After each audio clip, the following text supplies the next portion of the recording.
Hi, everyone. My name is Denissa Palmer, and I am the Public Relations Manager plus the content creator for One People Toronto. I am here with our lovely Sheena Denise, the CEO and the founder of our lovely company. Today, we'll be talking about Black Mental Health Day. I know a lot of people aren't really aware of Monday, March the 1st being Black Mental Health Day, but we need to emphasize the fact that, we have a day dedicated for our mental health. So today we'll be just talking about a lot of the struggles that we're going through recently in terms of like COVID.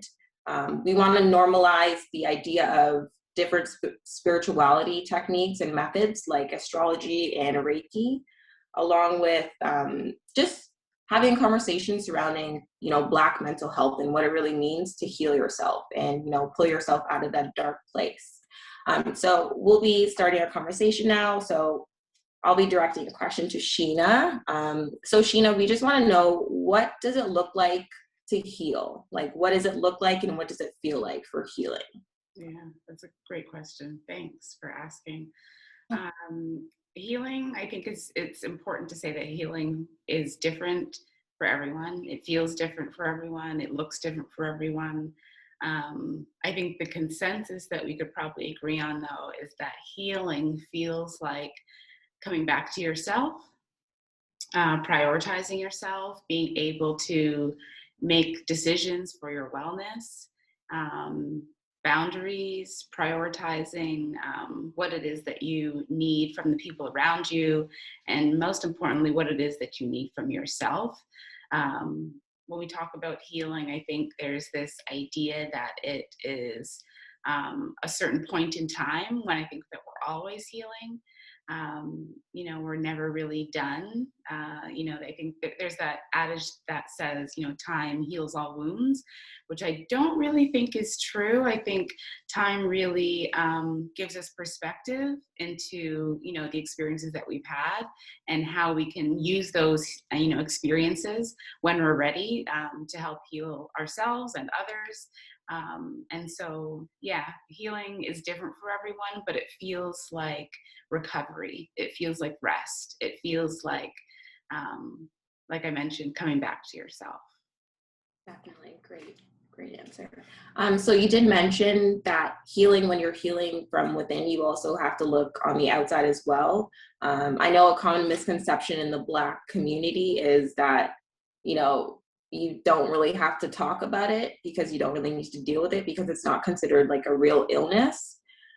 So can you kind of explain some of the challenges that you faced along your journey with, finding healing, and even with your career choice as well?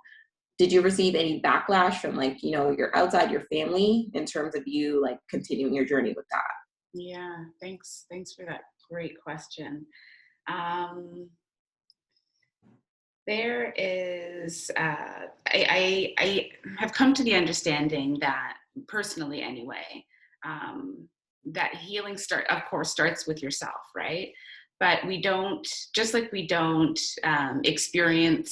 oftentimes we don't experience trauma by ourselves. It's in relationship or in a situation that involves other people or other entities, whether it's like an institution or a friend or a family member. And so I think it's important to recognize that, and this is really why I opened One People, that healing goes beyond just the individual experience and the individual healing. So, for example, like one-on-one, therapy, or solitary practice like yoga, or reading your Bible, whatever your faith practice is, or your practice that brings you to your center. But there is a point in time that I think we have to do some community healing. So healing, whether that's like healing independently in the same space as others. So, you're hearing what other people have been through, and that, reflects on your own experience and your own healing and how you manage that, as well as facilitating, community healing events. So attending events that where you can engage with other people who are healing, and really activate a sense of recovery in ways I think that we don't really realize that we need to. So like I mentioned, we don't, oftentimes, the majority of the time, we don't experience trauma or challenging situations on our own, or the foundation of those of those traumas or challenging situations don't happen in isolation. They've happened oftentimes because of a conversation or a situation or a scenario, or even on the other side of the spectrum, or the more challenging side of the spectrum, an assault or something like that. And so, there is an important aspect in the healing journey where we do have to come back into community so that we can actually practice and apply the healing that we've done on our own. So I'll just kind of touch and say, you had talked about family and friends. I and to our background, whatever ethnicity, and nationality you are, those individuals with Black skin, I think, are oftentimes regulated to the belief that we shouldn't be talking about it because, one, it doesn't do us any good. Nobody wants to hear about that. You're making a big deal. You're not strong enough to be able to manage whatever's happening, when really that's not the truth. We really need to be vocalizing, how we're feeling, so that, one, we can normalize it, and two, so that we can really make it clear that everyone deals with situations in a different way. It doesn't mean that they're bad or wrong. But, oftentimes when I think about the belief that people feel around keeping their situations to themselves. And of course, that doesn't mean that we go out and say hey, I'm, going through this to everybody. No, you find your people and your space where you can be held. But I do think it's really important that we don't sit on our feelings and that we're able to express it. I will just also mention that I do believe in manifestation and the ability to change your experience. And sometimes there's this belief that you shouldn't be talking to be able to bring in and attract what it is that you want. You shouldn't be talking about the negative things or how bad or sad you feel. But if that energy is still sitting with you, it will be challenging to call in and manifest what it is that you really want. If there's another kind of entity that's competing with this belief that I'm able to call something in, when in the back of your head or in the seat of your heart, you're feeling I'm not really good enough because this person, or I had this situation. So I think it is important to speak up and clear and share, again, in a safe space, but to be able to remove any heaviness on your heart and in your path, ultimately. Yeah, definitely. Sorry, it's a long-winded answer, but that's okay. So in that answer, you did point out a few points that kind of rose, some questions for me. You did mention, I guess I would say spirituality looks very different for different people in the Black community. But one thing I have noticed, especially with very traditional Caribbean people, or, just people in minorities in general, is that they don't really view professional help as real help. They think, the church is something that's a resource for healing and all sorts of healing. The next question I have is do you think the church can be the only resource for healing? Do you think it's necessary that people, go seek professional help or go seek, alternative methods in terms of healing and getting, better outcomes from it? That's a great question. Thanks for going there. No problem. Yeah, I think, I think it's important to kind of go back to the point that everybody's situation is unique. Yeah. And also that, there are churches or, places of worship that really honor and respect the mental health experience journey and the parameters within which they can facilitate, their Yes. service. And I do really think that, whether it's a church or a mosque or some whatever place of worship that people attend, there is a very real and true space of rest and recovery and an ability to really foster your faith, which I think is an essential part of recovery for mental health. And really, when I was thinking, just a brief side, mental health is like really like mental wealth, and so in the church there are many I know that really support their parishioners and their members beyond just the framework of what religion and or spirituality can provide. But that's not the only way. Just like if you've hurt your arm or a muscle, you may take Tylenol, but you may also massage it, and you may put an ice pack on it or a heat pack on it, and you may use some essential oils to like relax you. So I use a physical ailment to kind of also just address how mental health is not just like a one size fits all.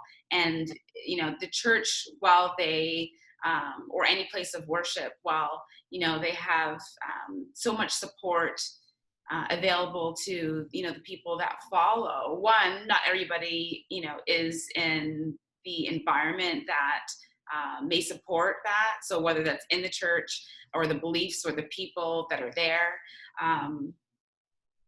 I think it's important to kind of really build like a scaffolding beyond one entity. So whether it's the church or the family, or your friend group, I do think it's really important that people broaden their support system. So Yes. definitely getting, professional help, whether that is through counseling or therapy or play therapy or exercise and medication.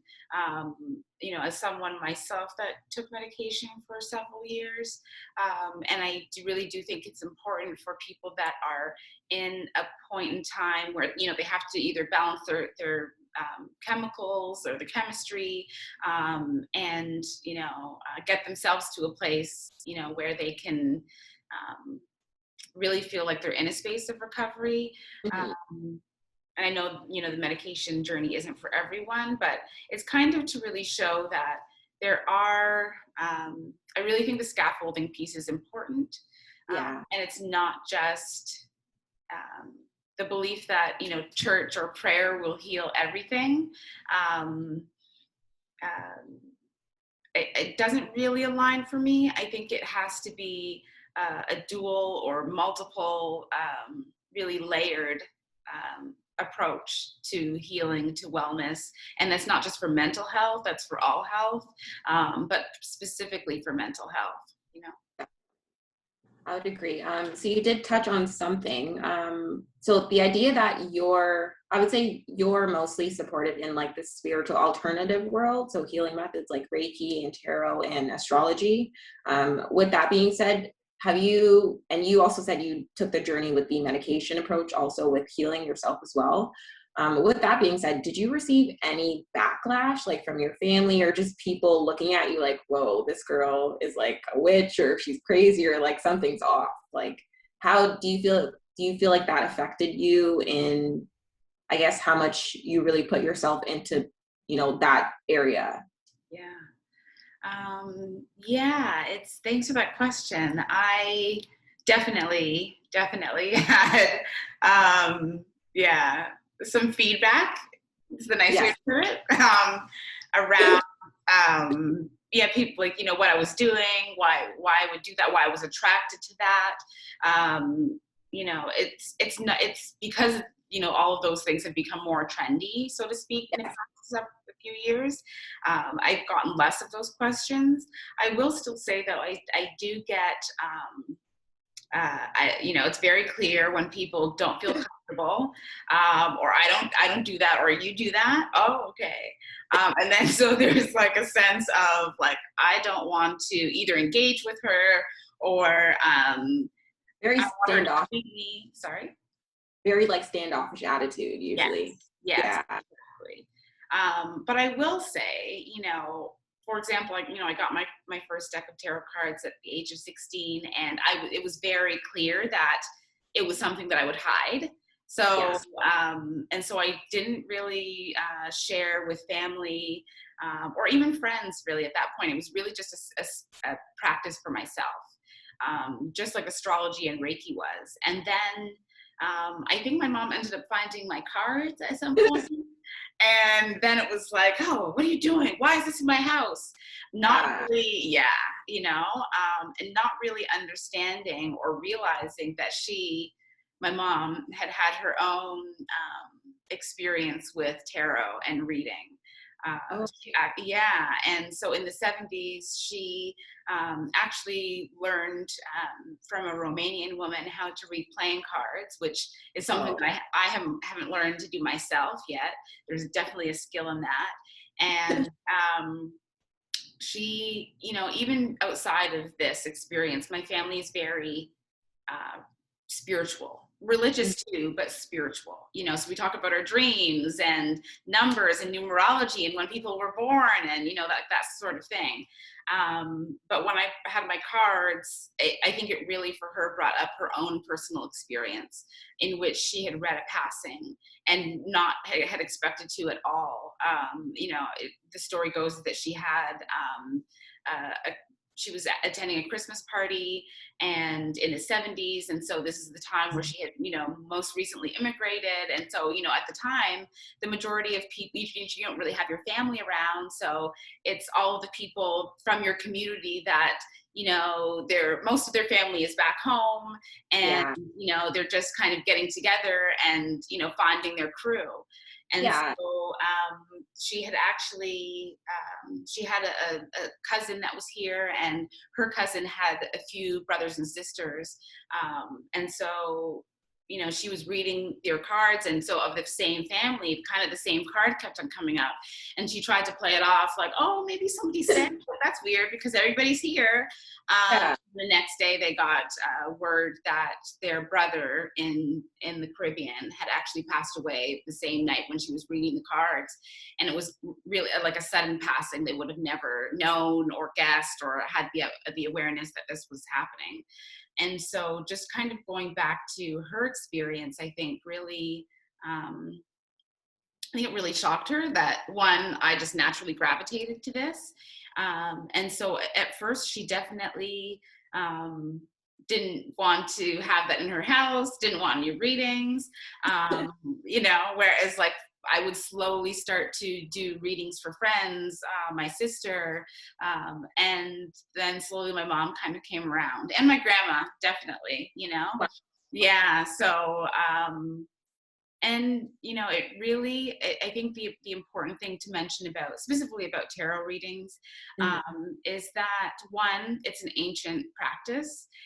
Two, I'm not many people don't know, but the traditional Rider-Waite tarot deck was illustrated and created by a Jamaican woman, and so Paula Coleman Smith was her Oh. name. Yeah, and really there is an innate, yeah, right, there's like an innate connection there, specifically for me. Yeah. My background's Jamaican, but it also makes me very aware that as Black people, we have been practicing spirituality, a Yeah. spiritual way of living and being, beyond a book, beyond a building, because often, I mean, before the Middle Passage and the 400 years of slavery, Mhm. we were really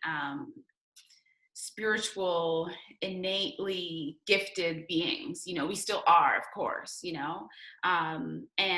I think we've kind of allowed ourselves really to get a little bit off track and to really embody what other people's or other cultures' beliefs around what is demonic or blasphemous, when really it's how can a card be demonic when it's really giving us an opportunity to like check in with ourselves, and ask for guidance, you know.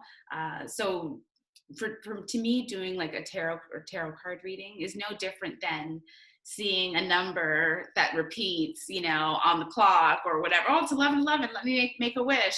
To me, that's like spirit saying like, hey, I'm here.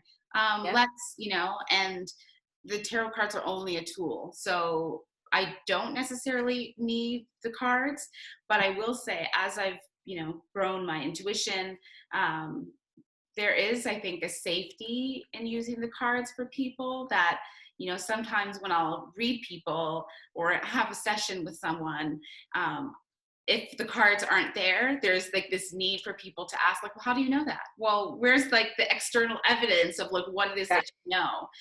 So the cards are just a tool, just like, you know, the Bible is I'm sure, I'm going to say it, but I'm sure some people will be like, it's not a tool, it's the book, you know? But it's definitely a tool for me. You know, I still look at my Bible, I still read my Bible. There are certain passages that I go back to in times of need. Mhm. Uh, and so for me, you know, I really think of my toolbox. I call it my toolbox Yeah. of things that I can really access or reach out to. And it's different all the time. Sometimes it's tarot, sometimes it's my Bible, sometimes Mhm. it's talking to my family. And so, you know, just kind of going back to that scaffolding idea, is really important. Yeah, definitely.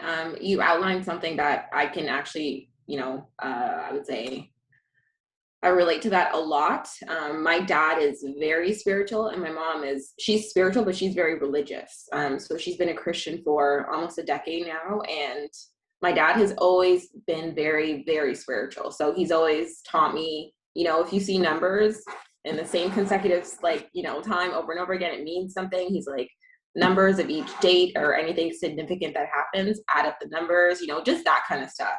And I noticed, like, in my house, like as you said, a lot of this, I would say, alternative healing methods, it became really trendy within, I would say, the last 5 years. Personally, for me, that's what I've seen a lot more. Even for me in my journey, like I started my journey, I would say, recently, so about 4 to 5 years ago. And because it was something newer in my household, and nobody, like, I'm the last of three girls, so none of my sisters, nobody in my house has ever really kind of ventured down this path. Once I started bringing like home crystals and stuff, and just setting out water for, like, the full moon and trying to do that kind of stuff, I did get that backlash from my mom. And it was just like the idea of, is this voodoo? Like, is this black magic? Or is this something negative? And it's so interesting that you said tarot cards originated by a Jamaican woman. And I feel like I could take that fact and just tell everybody in the world, because that it just validates what you said, that, even before slavery, we've been such natural healers ourselves. Like, even the idea, I think now today, that sticks, that, Jamaican people have a tea that heals everything. Exactly. And, realistically, it's kind of true, because there are bushes and trees out there that are naturally healers for a lot of things that we're going through today. So I think it's so cool that you pointed that out. It's amazing. Just to kind of touch on that, we oftentimes, just thinking about like bush teas and all of that, right? And like the Bushmen, and when you think about it, our community has been so resourceful, Yeah. and I think particularly, whether it's through the Middle Passage and slavery, there's been this process of like dehumanizing our spiritual practices. And I feel like we've taken that on, when in the background, the dominant culture is actually like traveling to, indigenous places to be able Yeah. to pay thousands and thousands of dollars so that they can then be trained and bring it back to their own community. And yet we're like, no, that's not for us, when that's really truly our culture. And it's kind of being siphoned in a way, instead of us, standing up and defending that that's ours. And yes, it may be, we can share it, we can share the knowledge and the learning and the healing, but it's not something that we ourselves necessarily need to be, demonizing, Yeah. because that's just taking on a belief that is not really ours, you know. Yeah, I think I can definitely say that I'm guilty of doing that because like my grandma, she's known for like she's known as the family doctor in our family because of like she knows every bush for anything. Yeah. So I feel like, I'm taking a look back and I'm having like an epiphany. I'm like, man, I shouldn't have, laughed at her for saying, Cersei is good to clean your blood and, just certain stuff like that. Cause now that I'm getting older, I'm just like, grandma, like I kind of need this. And, I feel like this. And she's like, do this and that. So I feel like, well, I noticed that because I was doing a lot of research in, I would say, finding out why that trend has happened and why we've kind of stirred away from that mentality that we used to have. And historically, it says that we never really had a lot of trust for like professional doctors to begin with because of the whole idea of them using their title to, experiment and do like a lot of really terrible stuff on Black people. So I feel like that mentality of us not really having that much trust within them, it's kind of stemmed from that. But it's kind of like I'm within my own mind, I'm sitting here and I'm just like, man, like I support the natural idea of healing, but then I'm just like, I should go to the doctor though, because I need, that solid evidence that something is wrong or something's not wrong. But it's definitely weird to see how easy it is to really get caught in between both and just forget of like all the things that we've kind of built ourselves without even the help of anybody else. And yeah, I think we should all just get back to that. I will start myself. Definitely. But yeah, so I would say on to the next question. So we did talk a lot about healing and alternative methods. One thing I want to ask is, do you feel like within the last year, I would say, or 2 years since the COVID pandemic has hit and happened, do you see a significant increase in Black people looking for more natural healing services? Definitely. Yeah. I think, well, one, traditional, when we think of like professional healing, we oftentimes think of therapy. And I'm an advocate of therapy. I love therapy personally.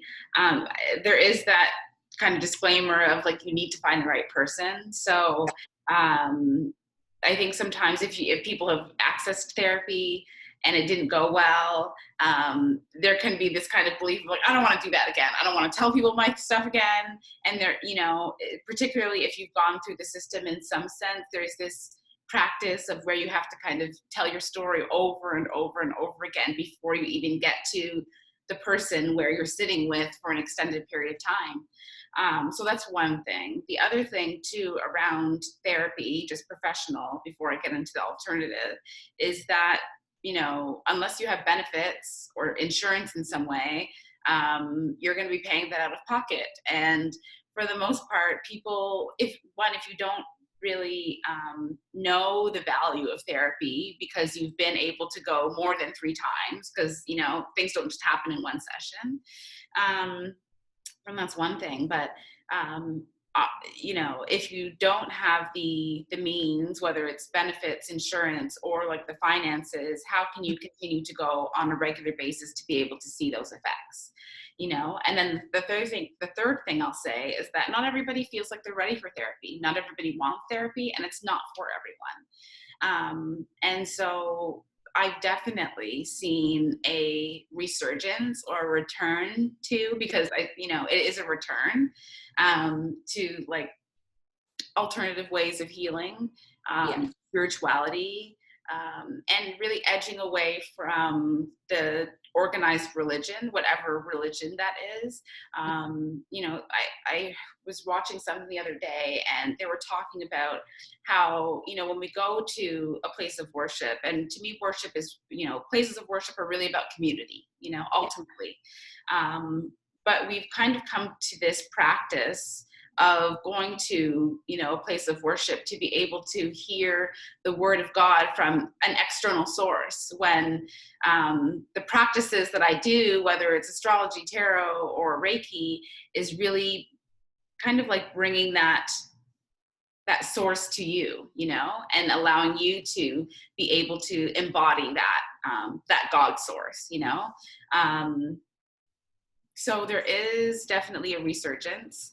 One People has definitely grown because of COVID, because of Black Lives Matter, because of, beyond those two issues, really because, Black people, I think, are really getting invested, more committed to their healing. We are becoming more aware that, even if our parents had the belief that, like, oh, this is just how I am, and, don't bother me because this is, me. Whereas now it's kind of like this awareness that, like, maybe this has been my conditioning or my practice, but I want to be able to change. And I'm a true believer in, people's ability to change. And so I think that Black people are really also, getting on that idea of, like, I don't have to be regulated to, how I was brought up, or what what my parents believe or what my family believes or the people around me. I'm just going to step out and into my healing, no matter who's on the journey with me. Yeah. I think recently I've seen a lot of people start to talk about like generational curses and traumas a lot more often. And I just like the fact that people are really being more aware that, it hasn't only started with you. Like, it's been like years and years of your ancestors going through a lot of things that they didn't heal themselves. And it'll literally never end. It's just a never ending cycle. So it's really good. And I'm really happy to see a lot of people just becoming more aware that, it doesn't have to continue like this. Like, I can stop it here. And I don't want this lifestyle to continue for my generation, my kids. And, I like that. It's a really good feeling. One of the things that I noticed, though, is that it's like, I feel like a lot of people are either on that path to healing, or you're on the other side of like more destruction. And it's scary because, like, I'm not sure what, how the scales are going to tip. Like, is it going to be evil over good at the end, or good over evil kind of thing? So I really just want to find out how we can find different ways of just stopping ourselves from even continuing down that negative path. Like, I want to maybe ask some like techniques that you use when it comes to dealing with social media and just the media in general, and really just being able to stop the things that we're taking in so much, because a lot of it is really subconscious. Like, you can open your phone and you're seeing all these things and you don't think it has that much effect on you until you're walking down the street and walking to Walmart and you get upset by the way somebody looks at you differently, or just like cuts in front of the line. And those little microaggressions, they definitely build up. Like, personally for me, I've dealt with so many things. Like, I've moved from city, I moved from like state, I moved so many places because of those like little things that I've allowed to really build up in the end, because I didn't think it was an issue until something big happened. And I'm just like, I've been dealing with this for so long. Like, why did I allow it to continue for so long? So I just want to ask, like, what are some techniques that you find helpful when it comes to dealing with, the media and social media? Yeah, it's a great, great question. Because, just before I answer that, just quickly, I was talking with a friend, a male friend, that guy friend, and, most of the people that I connect with in my personal life, and I think this is true for most people, you end up gravitating to people that have a similar story or life path or lived experience than you. And so we were connecting over mental health.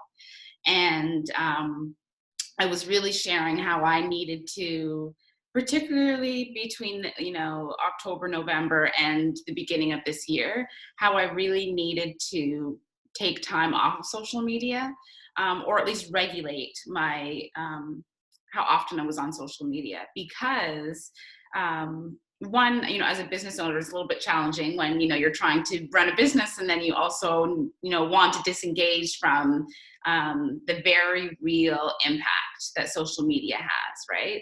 And so even just, COVID and Black Lives Matter aside, even just when you think of looking at your phone and scrolling, and because I'm so energetically sensitive, and everybody is, but whether or not you recognize it is another thing, right?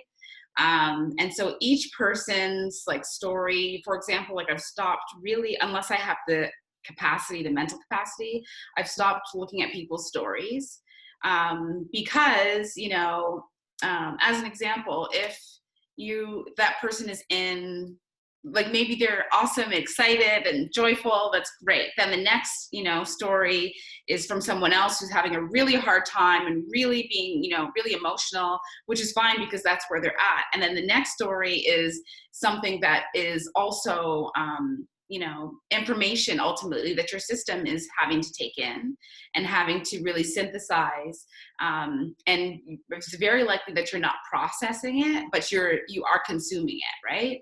And so just like you said, you don't really realize how things are starting to build up, and, you're walking down the street or you're having a conversation with someone, and there's just like this one little thing that's said or done that makes you really reflect on, oh, well, that's exactly what that person did on that video, or, like, and so you don't even realize that actually I'm still holding that energy. I'm still holding that feeling.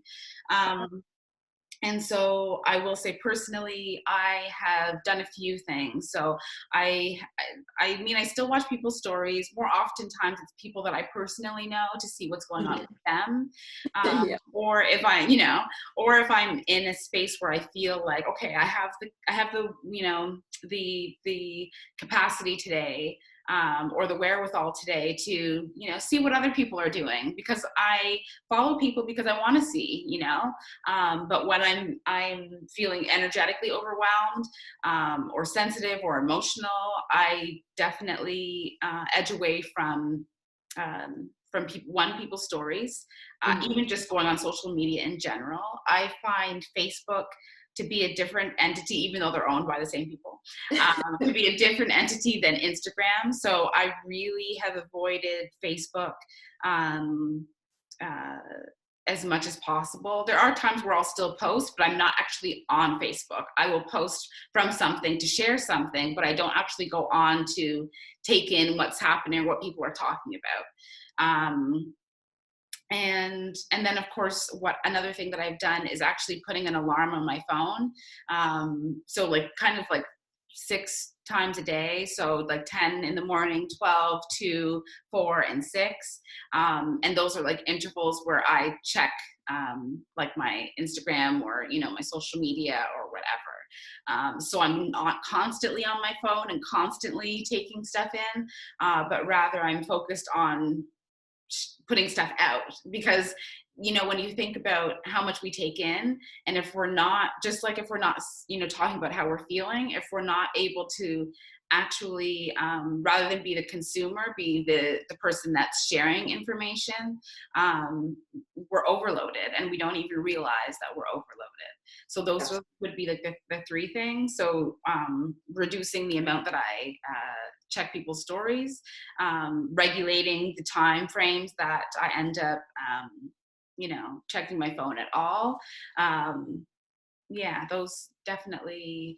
And then of course too, I will also, I will say there is a trend that people will kind of let people know, like, I'm going to be off social media. I kind of edge back and forth around telling people, like, I'm not going to be online. I just kind of take my time, Yeah. I think like I kind of brought up a memory. I think seeing those people throughout even high school when I was younger, I feel like that's a cry for attention sometimes. Cause like, I mean, I'm the type of person, if I'm going to do something, I don't need to make an announcement, but when it's done, like, I'll make the announcement that I did that. Right. So I don't feel the necessity to really publicize that I'm taking a break. Like, I'm just going to take a break. And if you don't see me, you won't see me. Like, if you have my personal number, then of course you can contact me. But I feel like I've also, even like during the whole COVID situation, I feel like I've also tried to stay away from being on my phone as much, not even just social media, just on my phone. I feel like me and my dad have this conversation all the time, and he's like, I miss not being able to have a phone. Like, I miss not having to, answer someone's call as soon as they're calling me, or just, answer a text as soon as someone texts me. And I feel like that idea is just, it's really weird because like there's sometimes I'm just like, man, I wish I could just turn off my phone or just like not even have a phone. But then I'm like, I'm a grown up, like I'm an adult, like I need to have a phone. But I think the idea that we constantly have to be on our phone is just so overwhelming. Personally, for me, like my partner, he is on his phone constantly and he doesn't have a problem with it, nor do I really see an issue with it sometimes. But I think it's a distraction. Yeah. Like a lot of times it's really beneficial, but I think it's just like a distraction now, especially with social media. There's just so many outlets for you to like just compare yourself in a negative way. And realistically, what we see on social media is nothing compared to what reality is. And I feel like a lot of people need to understand that and like get back to that idea, because if we all start to get back to that idea, then I don't think we'll all have to, you know, take these breaks from social media, because everybody will be living a real life versus, you know, Instagram life kind of thing. Exactly. Yeah. But one thing I do notice though, like I would say since COVID started, like TV, Netflix, Crave, all those TV outlets have really tried to create more content for people to watch. I'm really usually drawn to documentaries and stuff like that. So I'm always watching like historical stuff on, you know, Black history and, you know, all that stuff. And I'll be honest, sometimes I do still find myself getting really upset or just like angry that so many of these things happen and we're still having to deal with it on a daily basis. Just it's just really overwhelming. Sometimes, like I was doing research the other day and I came across this, it's like an interactive website slash book, and it's called Know Their Names. And you can really just go through it and look at all the people and read like a short story of what happened, you know, with the police brutality and how they died. And I literally got to the fourth or fifth thread and I was like, I don't know if I can do this anymore, because as much as you try to heal yourself, there's always something that comes up, whether it's like from the past that has already happened or it's like a future event that happened. There's literally always something that comes up and it's just like, oh my God, again. Yeah, So I'll ask, like, what is something that you, or like, how do you feel, how would you like give advice to people that are going through the same issue or finding trouble, like not even healing from things that I personally gone through, or just like things that Black people in general have gone through? How do you find yourself healing from, you know, those traumas that you're still finding out today? Yeah, definitely. Such a good question. It's so, because there is this, I think as Black people, I mean, I think, you know, not everybody, you know, not all Black people, but what you say really resonates, because there is, I think probably, you know, for yourself as a journalist and for myself, you know, I definitely feel like, I definitely think of myself as a perpetual, you know, student, right? And so I am always wanting to know more, learning, taking opportunities, whether it's like workshops or classes or whatever. And so in a similar sense, I want to be informed, you know, I want to know what's happening. I want to know, but particularly like last year, I will even just kind of put in a disclaimer that I haven't had cable for like 10 years. Or more, yeah, because for so many reasons. And you know, when I go back to my parents, for example, and they're always watching like CP24 or CNN, it is definitely overwhelming. You know, I'm one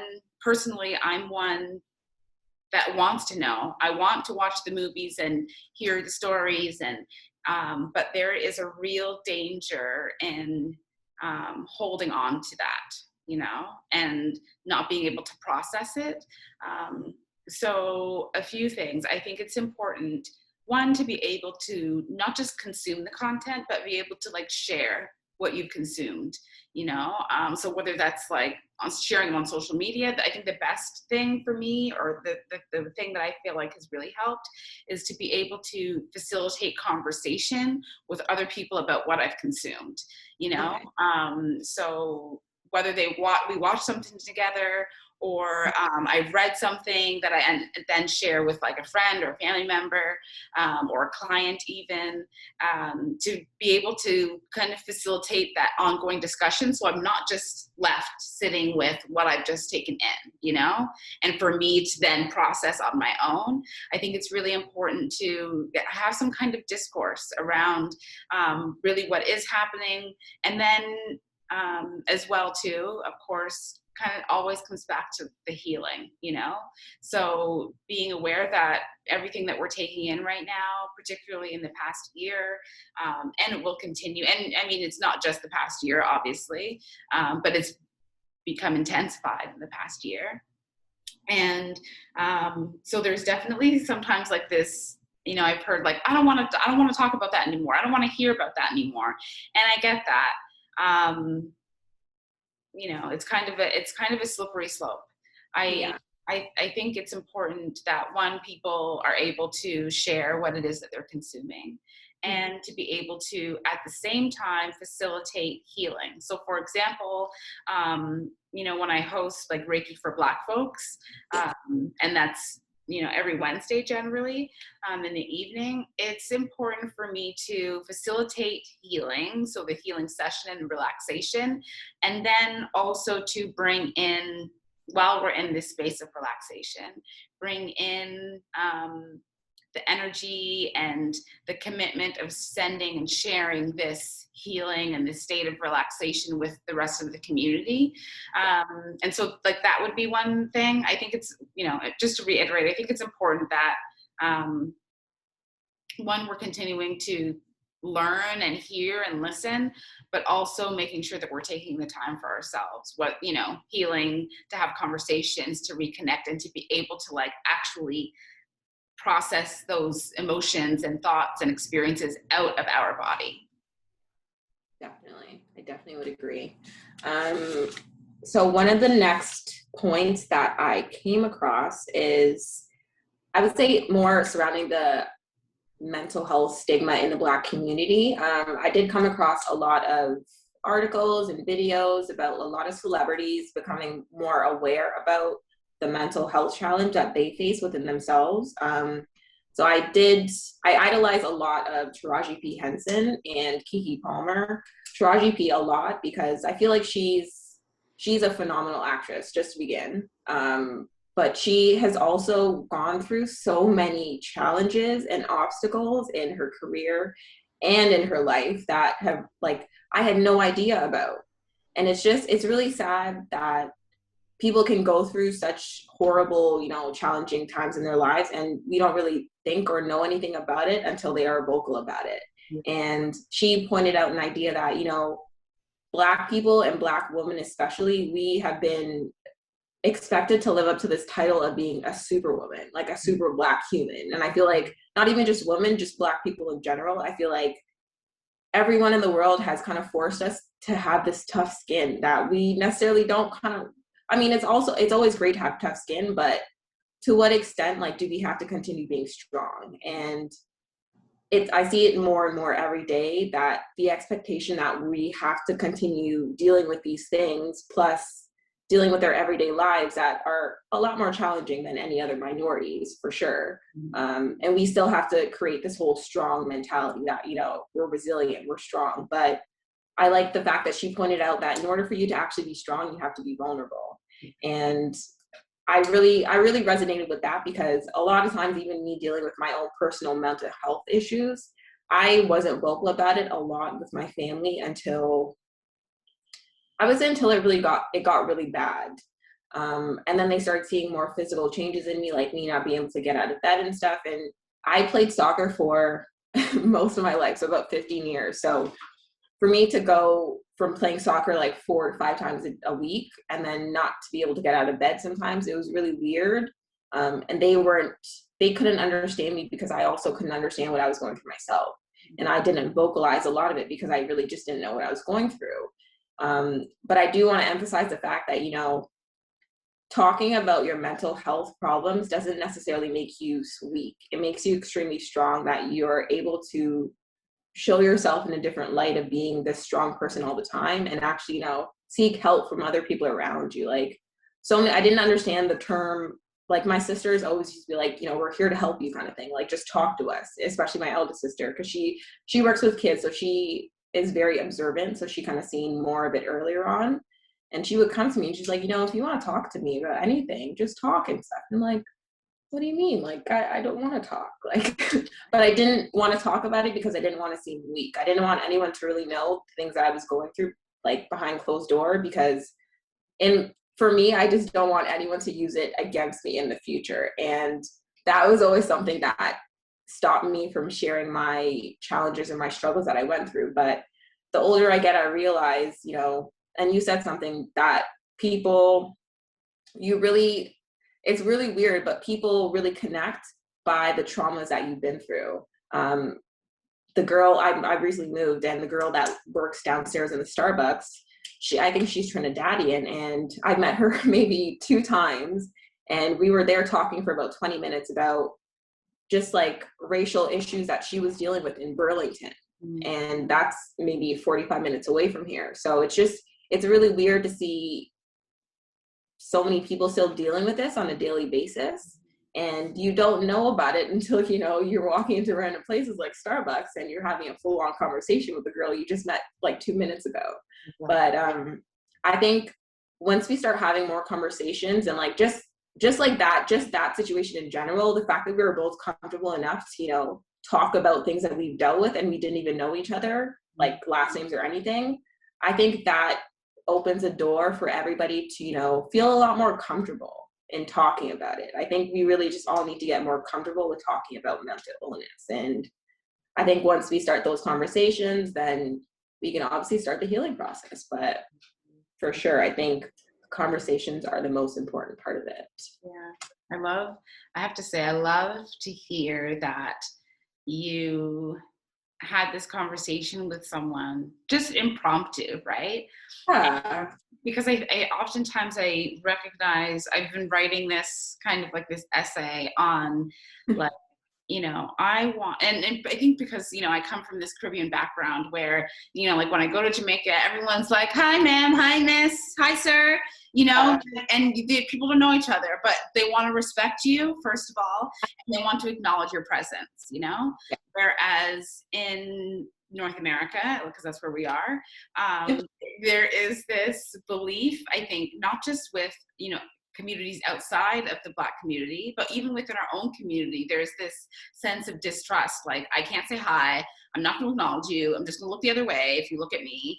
And so I really am, so drafting this idea of, or, this essay on, I want to see like people, like Black people, like acknowledging each other in the street again, like saying like, hi, queen, hi, sis, hi, friend, hi, sir, like, how you doing? And, I think probably a testament to my own upbringing, that is how we continue to like just get build our own trust within our community, but also build the sense of community for situations that are regarding mental health, so that we're not scared or intimidated or feel like, we don't have enough time or we're better than or less than or whatever the circumstance is, that we can acknowledge someone else and their presence, because that small, what seems like a small thing, really just feeds into the experience that you had. That's true. You did point out something that's very, I think, evident. I'm 27, so I feel like I'm in the millennial age group, they would say. But I do notice that there's a big mistrust in the Black community within, I would say, obviously because I'm a female, I would say even just among females. Just walking down the street or even like going to drive somewhere or just seeing other Black females, sometimes, like, I will admit I'm very like, why is she looking at me like that kind of thing? And a lot of times, like, I felt so bad too. A lot of times there's been situations where, someone's looking at me, kind of admiring me for something that I have that they really like. And I just automatically assume it's something negative. So I'm just like, I have an attitude or a barrier or a wall up kind of thing. And they kind of notice that. So they'll be like, oh, like, I like your hair, or I like your eyes are so pretty, or just something like that. And I'm just like, oh, thank you so much. Like, just the attitude, I think, changes. But I feel like we should all start kind of going into all situations with that open-minded attitude and, you know, like supporting each other. Like, hey girl, hey sis, like, you know, hey queen. I really love that idea. And it's so, like you said that in Jamaica, everyone is like that. And growing up, like I'm Jamaican too. So growing up, it doesn't matter if I knew these people or not. Walking down the street, my parents always taught me, you know, if it's a older black man or black woman, you say hello. It doesn't matter who it is. You always say hello. Or nod your head, or like, you know, just thing. But I feel like that has really kind of disappeared in our community. But I do definitely agree that in order for us to rebuild that trust within our community, I think that we need to definitely start bringing that back again. Like, you know, just be nice, be friendly. And my my partner, he's like, you know, when I came back upstairs, sorry, and told him, you know, about the conversation we had, he's like, I don't get it. Like, how are you just so friendly? And I'm like, you know, it's not a matter of friendly, but it's just the energy that you have when you're talking to people. Like when you have an inviting energy, because there are times when I don't want to talk to anybody, and I'll, you know, have my headphones on and people, I don't say a word to anybody, they kind of know. So it's always the energy that you kind of give out that you're always going to receive back. So I feel like because I was opening a door for her to, you know, express these things, because realistically, when she was talking about a lot of these things, I don't feel like she really spoke to anybody about it. And she shared with me that her husband is like white. So she's like, you know, I only get these issues when I go out by myself.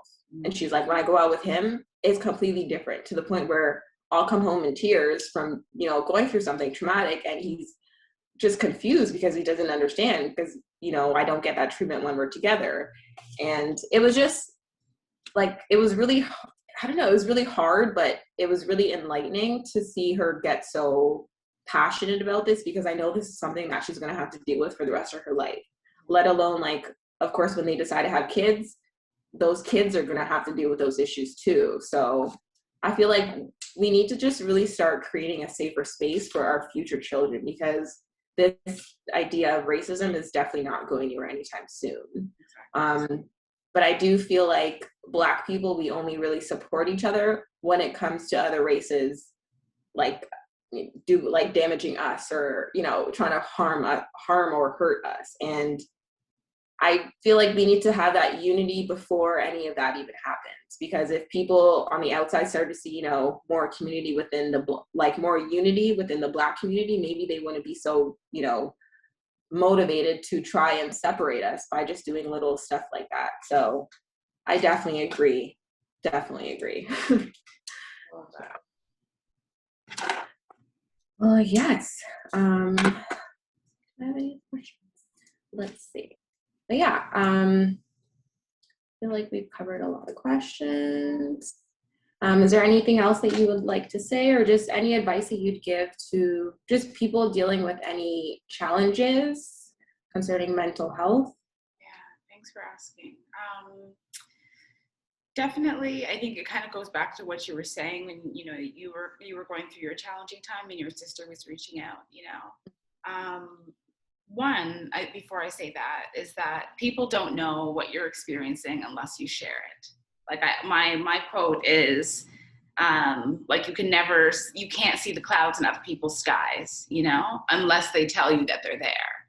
And so I think it's really important that when you're ready, that you do share with the people that, you know, you can trust. And sometimes you feel like there aren't people that you can trust, you know, but definitely starting with the people that you can trust to say like, I'm not in the greatest space today, or I'm having a really hard time recently, and allow them, just kind of putting it out there and allowing them to pick up what you're laying down, you know.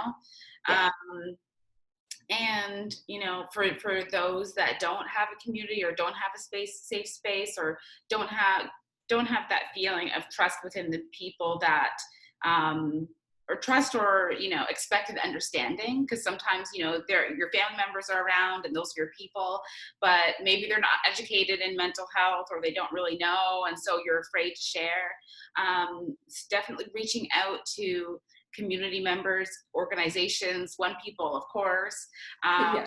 you know, that can really at least guide you or direct you or give you some information that can, help to maintain your well-being, and to really foster and build your sense of self.